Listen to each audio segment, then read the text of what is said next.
Today, across America, a storm is brewing, not in Washington's marble halls or on Wall Street's trading floors, but in the quiet living rooms, kitchen tables, and pharmacy lines where seniors over 70 are suddenly facing decisions they never thought they'd have to make again. For millions of retirees, the news of a fresh Social Security adjustment and deep food stamp reductions isn't a distant policy headline, it's a gut punch to the very foundation of their dignity and survival. The timing could not be more unsettling. In late August, just weeks before the new fiscal year, federal officials quietly confirmed that changes were coming to Social Security cost of living adjustments and to SNAP, the Supplemental Nutrition Assistance Program. On paper, it looks like a budget balancing measure. In practice, it's sparking outrage among retirees who say they've already given a lifetime of work, only to be asked to give up more. The Social Security Administration has announced a modest cost of living increase for 2026, 2.2%. That's roughly $38 more per month for the average retiree. Yet on the very same page of federal documents, cuts to food assistance programs mean that seniors who depended on an extra $95 to $140 a month for groceries will see those benefits reduced, or in many cases, disappear entirely. The math doesn't lie. For a 74-year-old widow in Ohio living on $1,560 a month in Social Security, that tiny bump will be swallowed instantly by the loss of food support and the relentless climb of grocery bills. For many seniors, this isn't abstract accounting, it's the difference between fresh produce or canned goods, between refilling prescriptions or skipping a dose. One Arizona veteran in his early 70s told reporters that his electric bill jumped $40 in July. That erased his entire Social Security increase before it even arrived. Meanwhile, eggs, milk, and bread, staples for any household, have risen by 20 to 30% over the past 2 years. For those on fixed incomes, every dollar lost feels like an insult, every price hike like a punishment. This moment is especially bitter because just last year, in 2025, retirees saw one of the smallest cost of living adjustments in more than a decade. Officials cited slowing inflation, but seniors point out that what's slowing in government reports doesn't match what they feel at the checkout counter. A carton of eggs that cost $1.89 in 2020 now hovers near $4.29 in many states. Prescription copays for common heart medications, once $8 a month, now average closer to $18. And for many over 70, cutting back is no longer an option, they are already at the bare minimum. The announcement has ignited anger. Advocacy groups for seniors have called the move a betrayal of trust, reminding the public that retirees spent decades paying into the system with the promise of security in old age. Protests have already been planned in Florida, Arizona, and Pennsylvania, 3 states with large retiree populations. Flyers distributed in senior communities bluntly read, "We gave our lives to this country. Now they're taking our bread." But supporters of the changes argue there is no alternative. Lawmakers facing a ballooning federal deficit insist that without adjustments, Social Security could run out of funding within the next decade.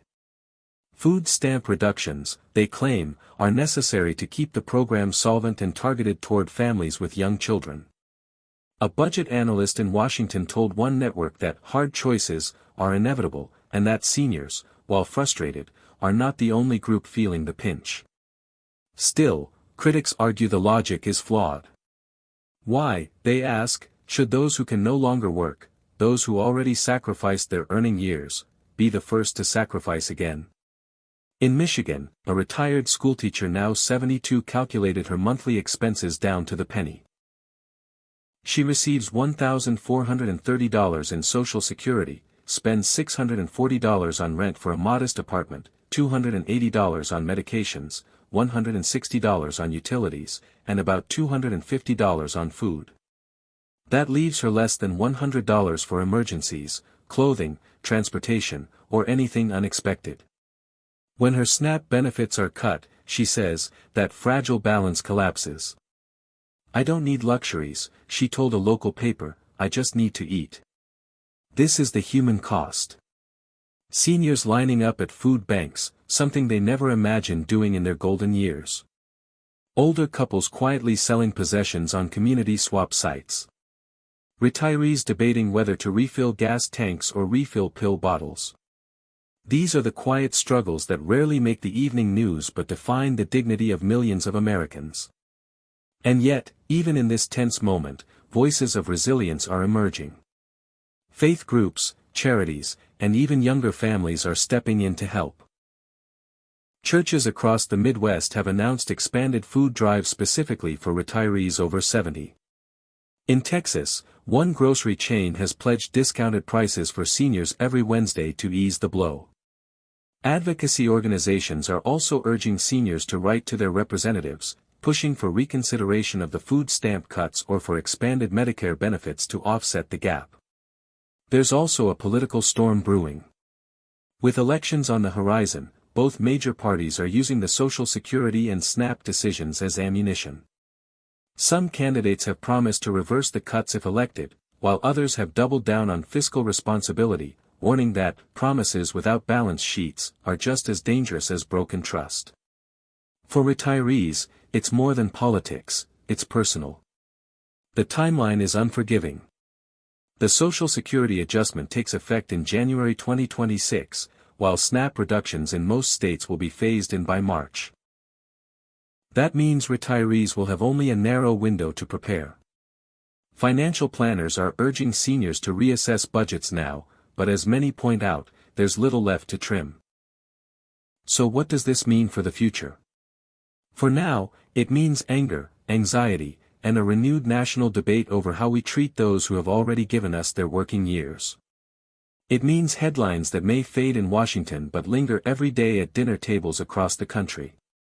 But it may also mean a turning point, a moment where Americans young and old are forced to ask whether a system built generations ago can still deliver on its promise of security and dignity. For retirees in their 70s and beyond, the fight is no longer about building wealth, raising families, or climbing ladders. It is about survival, fairness, and the simple right to live their remaining years without fear of hunger or eviction. And as the nation watches, one thing is certain, this debate is not over. The voices of seniors are louder than ever, and whether Washington listens may define not just this policy, but the legacy of a generation. Because in the end, Social Security is not a handout. It is a pact, forged across decades, that tomorrow's workers will one day rely on too. And the question hanging in the air tonight is whether that pact still holds, or whether, for the oldest among us, the promise has already been broken.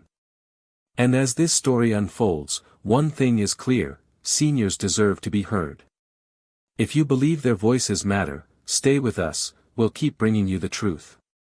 Don't forget to like, share, and subscribe so you never miss an update.